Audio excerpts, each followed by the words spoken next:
Hi guys, कैसे हैं आप सब। आई होप ठीक हो। जैसे कि पॉलिटी की क्लासेस हम ले रहे थे। पॉलिटी को हम बहुत ही डिटेल्स और बहुत ही सरल भाषा में सीखने की कोशिश कर रहे थे, समझने की कोशिश कर रहे थे, जिसमें हम भाग 1, भाग 2 एंड भाग 3 कंप्लीट कर चुके हैं। भाग 4 हम बता रहे थे, भाग 4 के बारे में हम चर्चा कर रहे थे। भाग 4 में क्या था, तो डीपीएसपी, राज्य के नीति निर्देशक तत्व, directive principle of state policy, जिसे इंग्लिश में कहते हैं। अब भाग 4 जो है उस पर हम 2 क्लासेस ले चुके हैं। बहुत ही डिटेल से एक एक आर्टिकल को हम उस पर चर्चा कर रहे हैं। तो जो भी इंटरेस्टेड हो, जिसको भी काम हो, वो जाके हमारे प्लेलिस्ट से जुड़ करके जितने भी क्लासेस हम पॉलिटी पे लिए हैं उस सब पर डिटेल से और बहुत ही सरल भाषा से सीख सकते हैं और समझ सकते हैं पॉलिटी को। तो चलिए आज इस क्लास में हम भाग 4 के जो बचे हुए आर्टिकल हैं उनके बारे में चर्चा करेंगे। और उसके पहले हम टोटल जितने भी आर्टिकल हम उसके अंतर्गत पढ़े हैं उस पर हम एक क्विक रिवीजन ले लेंगे। रिवीजन इसलिए लेते हैं क्योंकि रिवीजन ही एक ऐसा चीज़ है, एक ऐसा जरिया है जिसके द्वारा आप सब्जेक्ट को समझ भी सकते हैं, याद भी कर सकते हैं और उसको बहुत ही ईजी तरीके से समझ भी सकते हैं। तो रिवीजन हम इसलिए लेते हैं ताकि आपके दिमाग में रह जाए और जब आप एग्जाम देने जाएं तो आपके दिमाग से कोई भी पॉइंट स्किप ना हो, इसलिए हम बार बार रिवीजन लेते हैं। तो चलिए आज इस क्लास की शुरुआत करते हैं। Let's begin. देखिए, इंडियन पॉलिटी में कॉन्स्टिट्यूशन हम पढ़ रहे थे। कॉन्स्टिट्यूशन का मतलब होता है संविधान। भाग 1 और भाग 2 और भाग 3 हो चुका था, तो हम उस पर ज़्यादा डिटेल में कुछ चर्चा नहीं करेंगे। हम सीधे सीधे पॉइंट पे आते हैं। भाग 4। भाग 4, इस भाग 4 का क्या नाम है, तो आप कहेंगे राज्य के नीति निर्देशक तत्व। भाग 4 में किसकी कौन सा चीज मेंशन किया गया है, किसका वर्णन किया गया है, तो आप कहेंगे राज्य के नीति निर्देशक तत्व। ये मेन टॉपिक है हमारा, नीति निर्देशक तत्व। नीति निर्देशक तत्व, ठीक है। राज्य के नीति निर्देशक तत्व इस भाग 4 में है। अब पूछेगा कितने आर्टिकल के अंतर्गत है, तो कौन कौन से इसके अंतर्गत कितने आर्टिकल आते हैं, तो आप कहेंगे अनुच्छेद 36 से 51 तक। 36 से 51 तक के टोटल आर्टिकल इस भाग 4 के अंतर्गत आते हैं। 36 से लेके 51 तक के जितने आर्टिकल है उस सब पे हम पढ़ेंगे, उन सब के आर्टिकल के अंतर्गत पढ़ेंगे राज्य के नीति निर्देशक तत्व। राज्य के नीति निर्देशक तत्व क्या है, कि राज्य जो लोगों के कल्याण के लिए अपने जो योजनाएं देती है, जो सुविधाएं देती है, उसी को हम राज्य के नीति निर्देशक तत्व कहते हैं। राज्य की जो पॉलिसी होती है, राज्य के जो तत्व होते हैं, उसी को लोगों के कल्याण के लिए जो उपयोग किए जाते हैं उस सब की बात इस भाग 4 में कहा गई है। पूरा आप शॉर्टकट में बस इतना जानिए कि राज्य की जिम्मेदारी बनती है कि वो अपने नागरिकों को, अपने अंतर्गत आने वाले जितने भी नागरिकों को उनके कल्याण के लिए योजनाएं बनाए, उनको विभिन्न प्रकार की सुविधाएं दे, उनको विभिन्न प्रकार के अधिकार दें। लेकिन अधिकार से याद आया कि जो फंडामेंटल राइट मतलब मौलिक अधिकार है, अगर वो आपसे कोई नहीं छीन सकता, लेकिन इसमें जो आपको अधिकार दिया गया है राज्य के मन पर स्थित होता है, राज्य की इच्छा पर स्थित होता है कि राज्य उसे आपको देगा कि नहीं देगा। देगा तो ठीक है, अगर नहीं देगा तो आप इसे न्यायालय में चुनौती नहीं दे सकते, मतलब ये न्यायालय प्रवर्तनी नहीं है, ठीक है। आप न्यायालय में इसको न्यायालयवाद नहीं है। ये प्रॉपर एक आर्टिकल के अंतर्गत ये मेंशन किया गया है कि इसमें जो भी चीजें कही गई हैं, अगर राज्य आपको नहीं देती तो आप इसे न्यायालय में चुनौती नहीं दे सकते। तो राज्य से हम आपको बताए कि राज्य क्या होते हैं। राज्य हम आपसे बताए थे कि जो 28 राज्य और 8 केंद्र शासित प्रदेश हैं, उन सब के अलावा भी इसको राज्य कहते हैं। तो राज्य उसे कहते हैं जो अपने नियम कानून स्वयं बनाती है, जिसकी अपनी संस्था होती है, जो अपने एग्जाम कंडक्ट कराती है और उनके रूल नियम उनके खुद को होते हैं, बिना किसी बाहरी दबाव में आए स्वतंत्र रूप से अपने स्टेट के लिए जो निर्णय ले सके उसी को कहते हैं स्टेट। जैसे अपने आप में कौन कौन सा चीज स्टेट है, तो आप एग्जाम्पल से समझिए। यूपीएससी स्टेट है, UP board, Bihar board state है, रेलवे अपने आप में स्टेट है क्योंकि उसकी अपनी पुलिस होती है, उसकी अपने रूल होते हैं, उसके अपने पेपर होते हैं, उसके अपने कर्मचारी होते हैं, उसका अपना प्रॉपर एक बोर्ड होता है। और जैसे आरबीआई हुआ, जैसे बैंक हुआ, आरबीआई बैंक, आरबीआई, एसबीआई, ये सब अपने आप में स्टेट है। क्यों है, क्योंकि ये अपने रूल और अपने नियम खुद बनाती है बिना किसी बाहरी दबाव में आए। तो ठीक है, तो आज की इस क्लास में हम क्या पढ़ रहे हैं, हम पढ़ रहे हैं भाग 4 राज्य के नीति निर्देशक तत्व, इंग्लिश में कहते हैं directive principle of state policy. इसके अंतर्गत हम पढ़ेंगे 36 से लेकर 51 तक के आर्टिकल, जिसमें से हम बहुत सारे आर्टिकल पर चर्चा कर चुके हैं, थोड़े से आर्टिकल बचे हैं, आज हम खत्म कर देंगे राज्य के नीति निर्देशक तत्व वाले जितने भी आर्टिकल हैं। उसके बाद हम आगे के भाग को पढ़ेंगे। तो भाग 4 बहुत ही इम्पोर्टेंट है। भाग 4 को वैसे तो हर भाग बहुत ही इम्पोर्टेंट है, 22 भाग में से आप एक भाग ऐसा नहीं कह सकते कि इम्पोर्टेंट नहीं है, क्योंकि सारे भाग में बहुत ही इम्पोर्टेंट चीजें लिखी गई हैं हमारे देश के बारे में, हमारे बारे में, क्योंकि हमारा देश लोकतांत्रिक देश है। तो लोकतंत्र की जो सुविधाएं हैं, उनके जो अधिकार, उनकी जो भलाई, उनके बारे में पूरे भाग में चर्चा की गई है। और ये भी बताया गया जो यहाँ के पदाधिकारी हैं, जो यहाँ के राष्ट्रपति, उन सबकी क्या शक्तियाँ होती हैं, क्या अधिकार होते हैं, उनके भी क्या कर्तव्य है, राज्य के क्या कर्तव्य है, हमारे क्या कर्तव्य है, इस सब की चर्चा कहाँ गई? कॉन्स्टिट्यूशन में। इसलिए कॉन्स्टिट्यूशन जो है संविधान बहुत ही पवित्र और बहुत ही इम्पोर्टेंट हमारे देश की इम्पोर्टेंट बुक है। ठीक है, इसमें जो भी बातें की गई हैं वो बहुत ही माइंडफुली और बहुत ही हर चीज़ों को ध्यान में रखते हुए बहुत बारीक से बहुत उच्च लेवल तक की सारी चीज़ों को मेंशन किया गया है इस संविधान में। इसलिए आपके लिए संविधान पढ़ना बहुत ही जरूरी हो जाता है। आपको हम सजेस्ट करेंगे आप कुछ पढ़े या ना पढ़े, लेकिन संविधान जरूर पढ़ें। तो चलिए आज की क्लास की शुरुआत करते हैं। Let's begin. देखिए, राज्य के नीति निर्देशक तत्व को इंग्लिश में कहते हैं डायरेक्टिव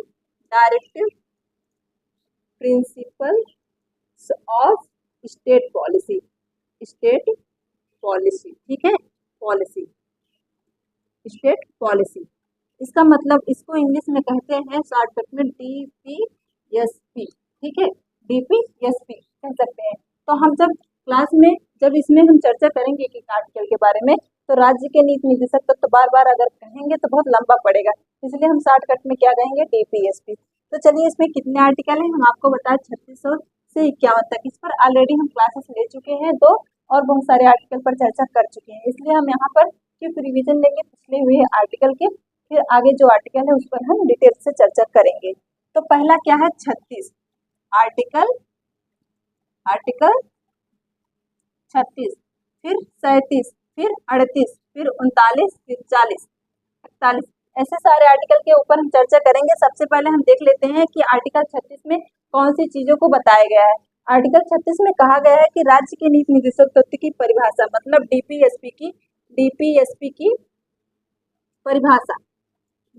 हम जल्दी इस पर ज्यादा टाइम आपका नहीं लेंगे, हम जल्दी बताते चलेंगे। तो सबसे पहले आप जानिए कि आर्टिकल 36 में कहा गया है कि राज्य के नीति निर्देशक तत्व की परिभाषा क्या होगी। परिभाषा का मतलब देखिए, जो राज्य के नीति निर्देशक तत्व है, ये कहीं ना कहीं जो हम प्रियम्बल आपको पढ़ाए हैं, प्रस्तावना, उससे रिलेटिव है, क्योंकि उसमें सामाजिक, आर्थिक और राजनीतिक न्याय की बात की गई, समानता की बात की गई है, स्वतंत्रता की बात की गई है, और कुछ कर्तव्यों की बात भी की गई है।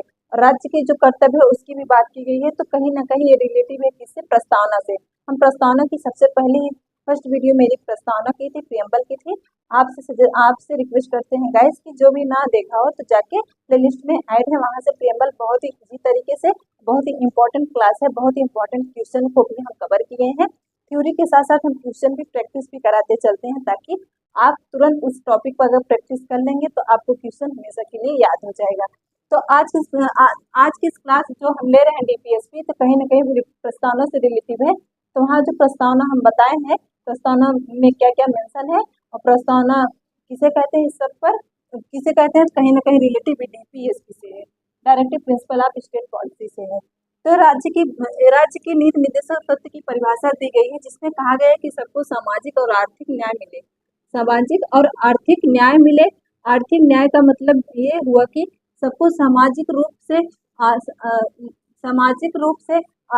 और आर्थिक रूप से सबको न्याय मिले, सबको समान किया जाए, इसी की परिभाषा दी गई है आर्टिकल 36 में। आर्टिकल 37 क्या कहता है? आर्टिकल 37 कहता है कि ये न्यायालय प्रवर्तनी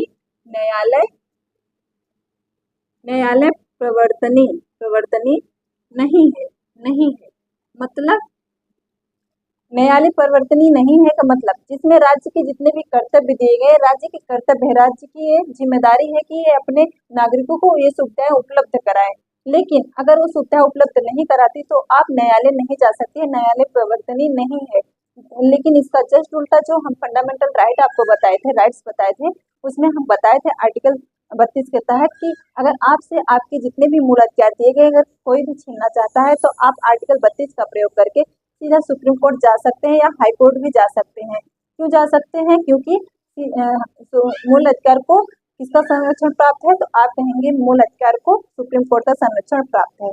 तो यहाँ पर वो उल्टा है, यहाँ पर किसी भी न्यायालय का संरक्षण प्राप्त नहीं है, ये राज्य की इच्छा पर डिपेंड करता है। ये बात आप हमेशा याद रखिए, बार बार हम कहते चल रहे हैं। आगे देखिए 38 क्या है, लोक कल्याणकार की, लोक कल्याण की बात करता है, लोक कल्याण की बात करता है। लोक कल्याण की बात का मतलब कि अब इसको समझिए, लोक कल्याण की बात का मतलब करता है कि लोगों के कल्याण के लिए जितनी भी योजनाएं हैं वो सब सरकार लागू करवाए। सरकार को ये आदेश दिया गया है, ठीक है, लेकिन अगर नहीं लागू करवाती तो बाध्य भी नहीं है, उसकी इच्छा पर डिपेंड करता है, आप उसे बाध्य नहीं कर सकते। आगे देखिए 39 क्या कहता है, समान कार्य के लिए, समान कार्य के लिए समान वेतन, समान वेतन।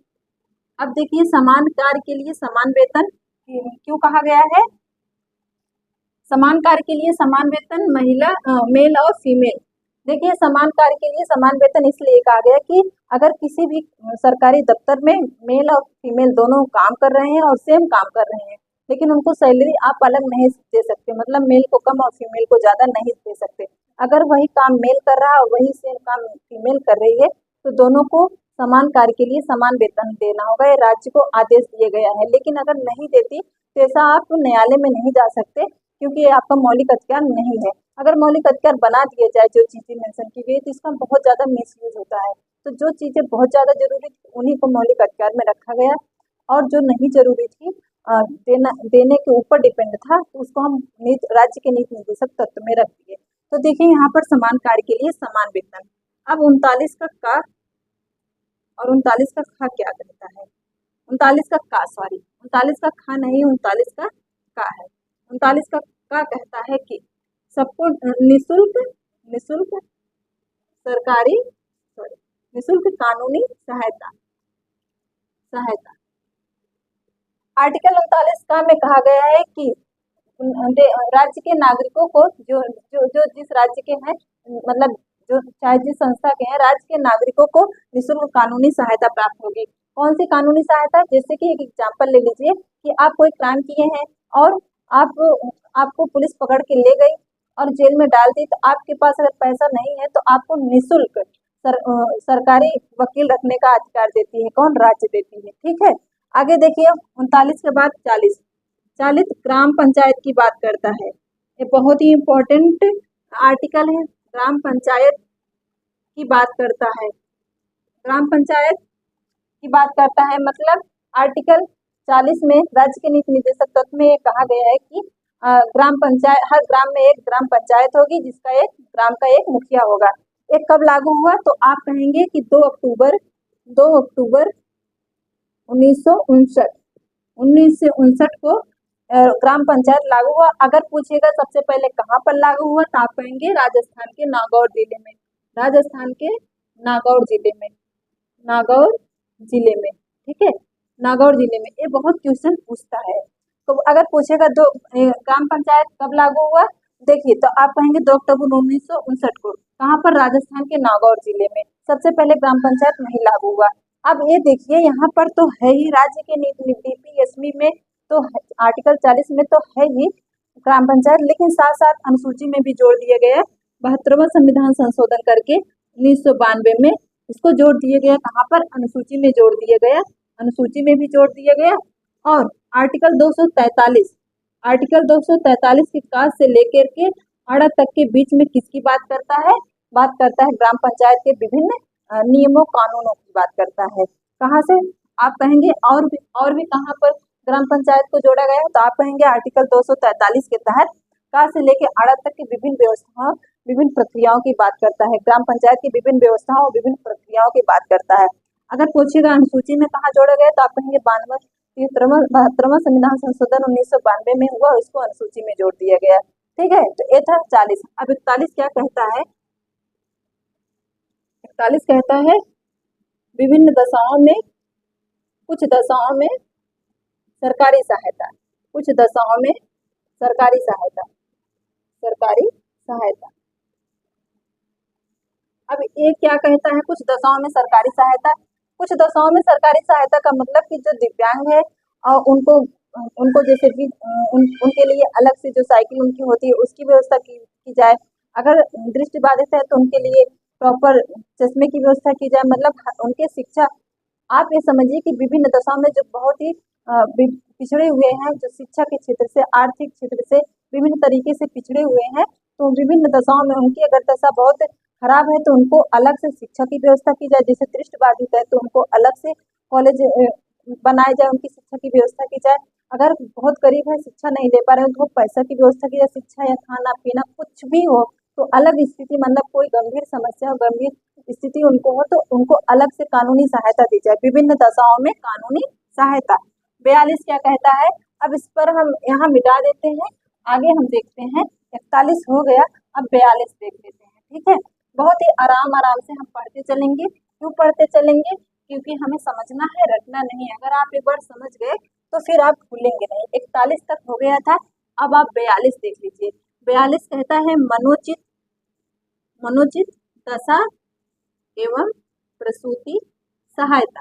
मनोचित दशा एवं प्रसूति सहायता।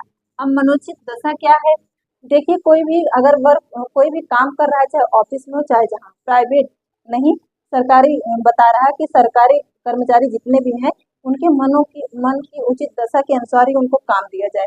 अगर वो बीमार है तो उनको ज्यादा काम ना दिया जाए, उनके मन की स्थिति को देखा जाए, उसके बाद उनको काम दिया जाए और उनको कुछ टाइम के लिए अगर जरूरत पड़े तो छुट्टी भी दे दी जाए, लेकिन उनका वेतन ना काटा जाए।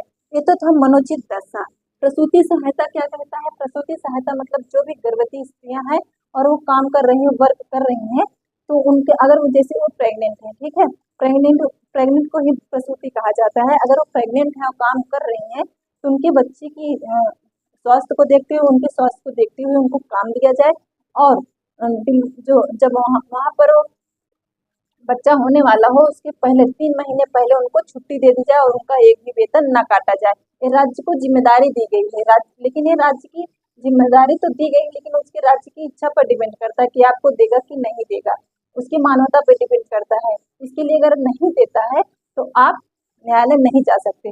और हाँ, एक बात, प्रसूति सहायता बस 2 बच्चों पर दी गई है, उससे ज्यादा बच्चों पर नहीं दी गई। जब 2 बच्चों तक ही आपको छुट्टियां मिलेंगी 3 महीने पहले, और वो आपका वेतन नहीं कटेगा। ठीक है, अब 42 हो गया, अब 43 देख लेते हैं। 43 क्या कहता है, मनोचित दशा प्रसूति सहायता 42 कहता था। 43 कहता है कि निर्वाह योग्य वेतन, निर्वाह योग्य मजदूरी, निर्वाह योग्य मजदूरी मतलब न्याय संगत वेतन, न्याय संगत वेतन, न्याय संगत वेतन किसमें कहा गया है, 43 में। ठीक है, 43 में कहा गया है कि निर्वाह योग्य वेतन मतलब कि न्याय संगत वेतन दिया जाए। जैसे किसी से अगर आप 8 घंटे काम करवा रहे हैं, उसको शाम को 100 रुपये मजदूरी दिए तो उसके साथ न्याय संगत वेतन नहीं होगा। वो जिस हिसाब से काम कर रहा है उसी हिसाब से उसको वेतन दे। जितने मेहनत से, जितने टाइम से वो काम कर रहा है उसी के टाइम के अनुसार उसको न्याय संगत वेतन दिया जाए, निर्वाह योग्य मजदूरी दी जाए, जैसे वो अपना जीवन यापन कर सके। आगे देखिए 43 का एंड 43 का खा, इसमें 2 है। ठीक है, 43 का का और 43 का खा। 43 का कहता है कि उद्योग प्रबंधन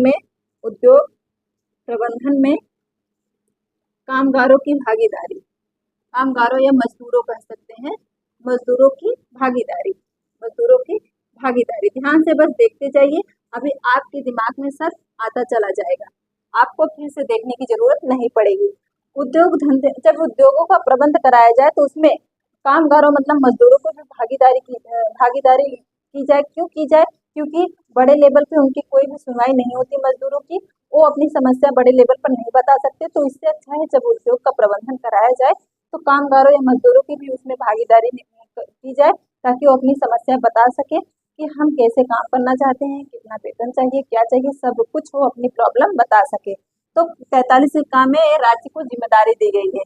अगेन हम कहना चाहेंगे कि अगर ये सरकार की इच्छा पर डिपेंड करता है, अगर देगा तो ठीक है, नहीं देगा तो आप बस देखते जाइए, क्योंकि नहीं देगा तो आप कुछ नहीं कर सकते, आप न्यायालय नहीं जा सकते।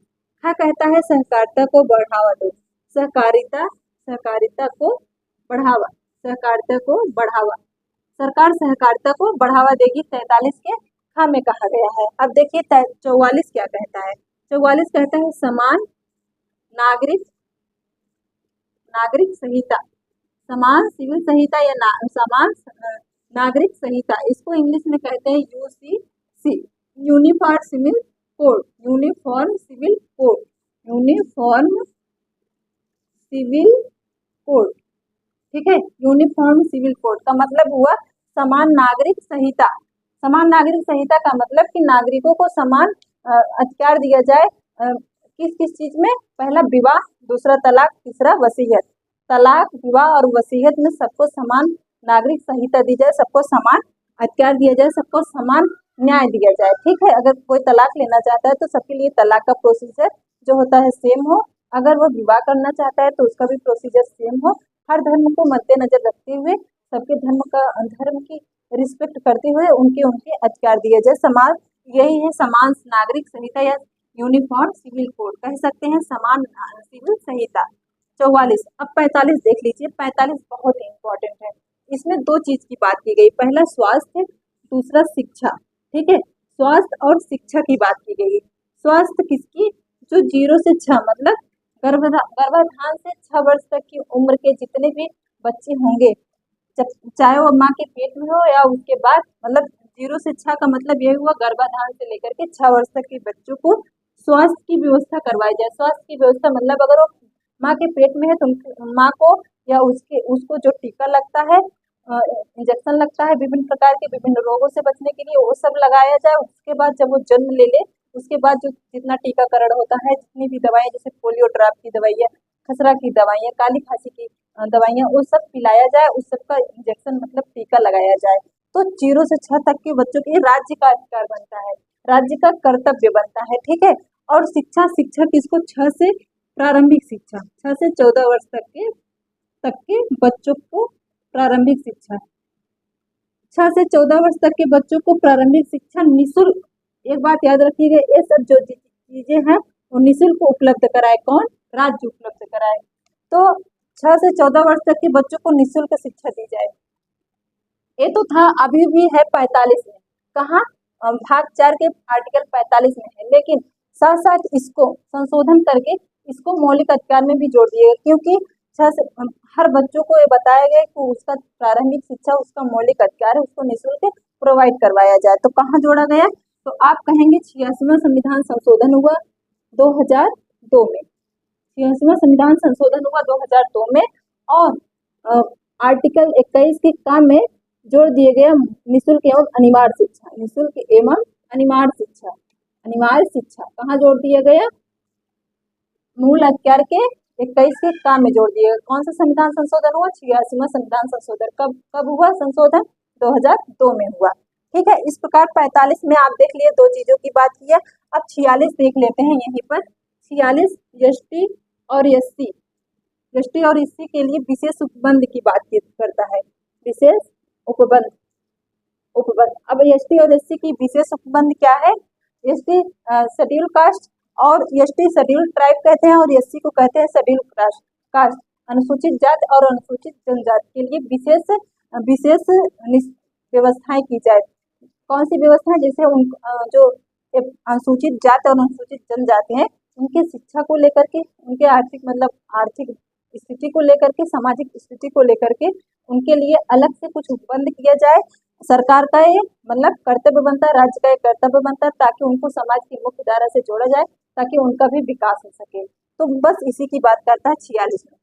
47 क्या कहता है, 47 कहता है उचित पोषण आहार और मदिरापान और नशीली दवाइयों पर प्रतिबंध इसमें कहा गया है। अगर पूछेगा कि आर्टिकल 47 भाग 4 के आर्टिकल 47 में क्या कहा गया है, तो आप कहेंगे उचित पोषाहार की बात की गई है, मतलब राज्य के जो नागरिक हैं उनको उचित पोषण दिया जाए, उनको उनके खान पान को चेक किया जाए, उनके सैंपल को जो खा रहे हैं मार्केट से उनको चेक किया जाए तो उनको उचित पोषण मिल रहा है कि नहीं, कि मिलावटी है, और अगर नहीं मिल रहा है तो सरकार का एक कर्तव्य बनता है कि वो उचित पोषाहार की व्यवस्था करे, ताकि हर नागरिक को उचित पोषण मिल सके। और साथ ही साथ शराब पर भी प्रतिबंध लगाया गया है आर्टिकल 47 में, और नशीली दवाइयों पर भी प्रतिबंध लगाया गया आर्टिकल 47 में। आगे के आर्टिकल देख लेते हैं हम। 47 हो गया, आगे हम देख लेते हैं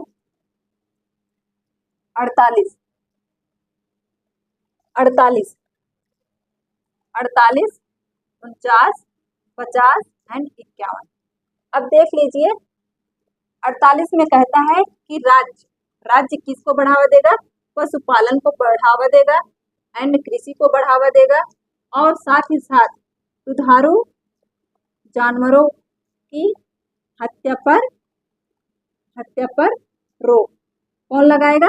राज्य लगाएगी। राज्य का एक कर्तव्य बनेगा, राज्य को जिम्मेदारी दी गई है कि वो आर्टिकल 48 में कहा गया है कि पशुपालन में को बढ़ावा देगी, कृषि को बढ़ावा देगी, दुधारू जानवरों की हत्या पर रोक लगाएगी। ठीक है, आगे देख लेते हैं 49। 49 कहता है राष्ट्रीय महत्व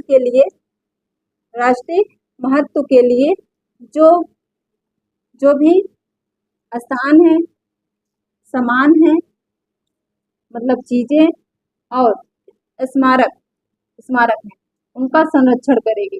राज्य क्या करेगी? राज्य की जिम्मेदारी बनती है कि सभी नागरिकों को ये बताए कि राष्ट्रीय महत्व के लिए जितनी भी चीजें हैं, सामान है, स्थान है, स्मारक है, उन सबका संरक्षण करे। जैसे सरकारी जो भी चीजें होती है, जो भी स्मारक बनाए गए हैं, उनको क्षति न पहुंचाए। जैसे रेलवे स्टेशन पे बहुत सारी चीजें रखी रहती हैं हमारी सुविधा के लिए, लेकिन तोड़ फोड़ देते हैं लोग, उनका संरक्षण करे, राज्य की जिम्मेदारी बनती है। ठीक है, अगर आगे 50 देख लेते हैं और 51।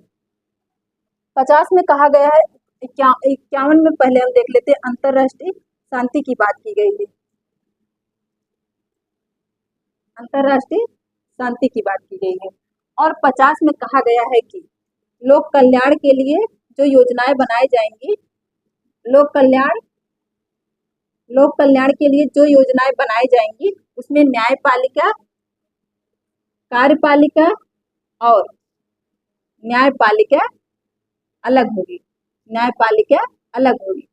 तो हम दोनों आर्टिकल साथ में देख लेते हैं, 50 और 51। 50 कहता है कि लोक कल्याण के लिए जो भी योजनाएं बनाई जाएंगी, जो भी कानून बनाए जाएंगे, उसमें कार्यपालिका और न्यायपालिका को अलग रखा जाएगा। और 51 कहता है अंतरराष्ट्रीय शांति के लिए, अंतरराष्ट्रीय शांति के लिए जो भी राष्ट्रीय मुद्दे होंगे या अंतरराष्ट्रीय मुद्दे होंगे, अंतरराष्ट्रीय प्रॉब्लम से होंगी, समस्याएं होंगी, उन पर कहा गया है कि शांति से बैठ करके उस पर बातचीत किया जाए। अंतरराष्ट्रीय शांति को बनाए रखने के लिए जो भी कर्तव्य है राज्य को दिए गए हैं, वो प्रावधान करे। मतलब प्रावधान का मतलब ये है कि अगर वो अंतरराष्ट्रीय शांति का मतलब एक राष्ट्र से दूसरे राष्ट्र से बीच जो भी मामलाएं हैं, उसको बैठ करके शांति से उस पर विचार किया जाए, उसके बाद कोई सोल्यूशन निकाला जाए, लड़ाई जहां तक हो सके ना किया जाए। इसकी बात करता है आर्टिकल 51 में। तो आप देख रहे हैं भाग 4 कहाँ से कहाँ तक था, 36 से 51। तो 36 से लेके 51 तक हम पढ़ चुके। बहुत ही इजी तरीके से पढ़े, बहुत जल्दी जल्दी पढ़े, इसलिए जल्दी जल्दी पढ़े ताकि आपको सारी चीजें याद हो जाए। तो एक बार हम खत्म करने से पहले हम रिवीजन ले लेते हैं कि क्योंकि आज भाग 4 खत्म हो जाएगा, उसके बाद हम भाग 5 पढ़ेंगे। ठीक है, भाग 5 के बारे में हम पढ़ेंगे बहुत ही डिटेल से। अब देखिए कहाँ से कहाँ तक था, 36, 37, 38, 39, 39 का 40, 41, 42, 43, 43 का एंड 44, 45, 46, 47, 48, 49, 50 एंड 51। तो यहाँ पर देखिए सबसे पहले 36 में कहा गया है कि राज्य के नीति निर्देशक तत्व की परिभाषा। 47 कहता है कि ये न्यायालय परिवर्तनीय नहीं है। 48 कहता है समान कार्य के लिए समान वेतन मेल और फीमेल को। 38 कहता है कि लोक कल्याणकारी योजनाएं बनाई जाए जो लोगों के हित में हो। 39 कहता है समान कार्य के लिए समान वेतन। 39 का क्या कहता है कि 39 का कहता है कि कुछ दशाओं में सरकारी सहायता मिले। 40 क्या कहता है? 40 कहता है कि 39 कहता है कुछ दशाओं में सरकारी सहायता नहीं, कुछ दशाओं में निःशुल्क सरकारी सहायता मिले। 39 का क्या कहता है? 40 कहता है ग्राम पंचायत का जो प्रावधान है उसको 40 में रखा गया। 41 कहता है कुछ दशाओं में सरकारी सहायता। 42 कहता है कि मनोचित दशा और प्रसूति सहायता। 43 कहता है कि 42 कहता है मनोचित दशा और मनोचित दशा और प्रसूति सहायता।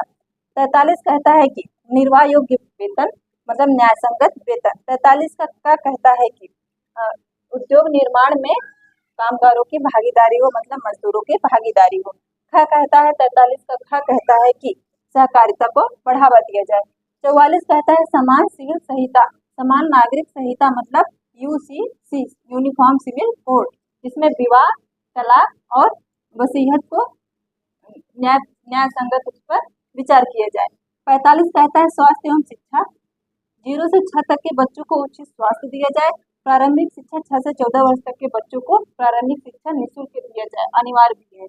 और इसको मूल अधिकार में भी जोड़ दिया गया। 86वां संविधान संशोधन करके 21 का में इसको मूल अधिकार में भी जोड़ दिए गए। मूल अधिकार का मतलब ये हुआ कि आपसे कोई छीन नहीं सकता, इसमें छीन सकता था लेकिन मूल अधिकार में नहीं छीन सकता।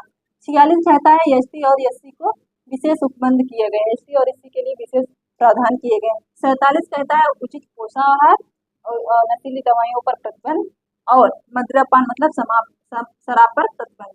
28 कहता है कि पशुपालन कृषि को बढ़ावा, पशुपालन को बढ़ावा, कृषि को बढ़ावा और दुधारू पशुओं की हत्या पर रोक।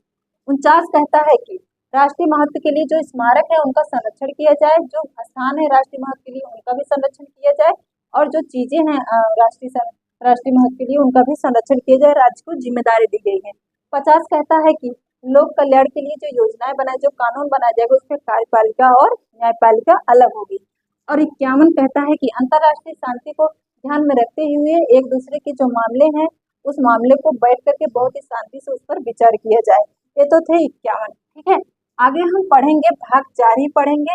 भाग 4 में कल की क्लास में हम भाग 4 पढ़ेंगे, भाग 4 ही पढ़ेंगे। उसमें और एक आर्टिकल बहुत ही इंपॉर्टेंट है जो आप सुने होंगे, फंडामेंटल ड्यूटीज। फंडामेंटल ड्यूटीज मतलब मौलिक कर्तव्य, मौलिक कर्तव्य जो हमारे हैं उसके बारे में हम पढ़ेंगे भाग 4 और कौन सा 51 का। अगर पूछेगा कि भाग 4 51 का में किसकी चर्चा की है तो आप कहेंगे मूल कर्तव्य की, फंडामेंटल ड्यूटीज की बात की गई है। इसको बहुत ही इंपॉर्टेंट टॉपिक ये भी है, यहाँ से सवाल बहुत सारे बनते हैं। इसको हम आगे की क्लास में कवर करेंगे क्योंकि आज क्लास थोड़ा लंबा हो जाएगा। हमारा आज कौन सा भाग कंप्लीट हुआ, भाग 4, जिसमें था जिसमें था राज्य के नीति निर्देशक तत्व जिसको कहते हैं DPSP, directive principle of state policy. अगर पूछेगा डीपीएसपी कहाँ से लिए गए तो आप कहेंगे आयरलैंड के संविधान से लिया गया। कितने आर्टिकल हैं, 36 से 51 तक के आर्टिकल हैं। एक एक आर्टिकल हम डिटेल से पढ़े। आई होप आप ना भूले, अगर भूल जाएंगे तो एग्जाम में प्रॉब्लम हो जाएगी। आप ध्यान से 1 या 2 बार इस क्लास को देख लेंगे तो आपके सारे आर्टिकल क्लियर हो जाएंगे, आपको याद भी हो जाएंगे। तो चलिए मिलते हैं अगली क्लास में, तब तक के लिए बी पॉजिटिव बी हैप्पी।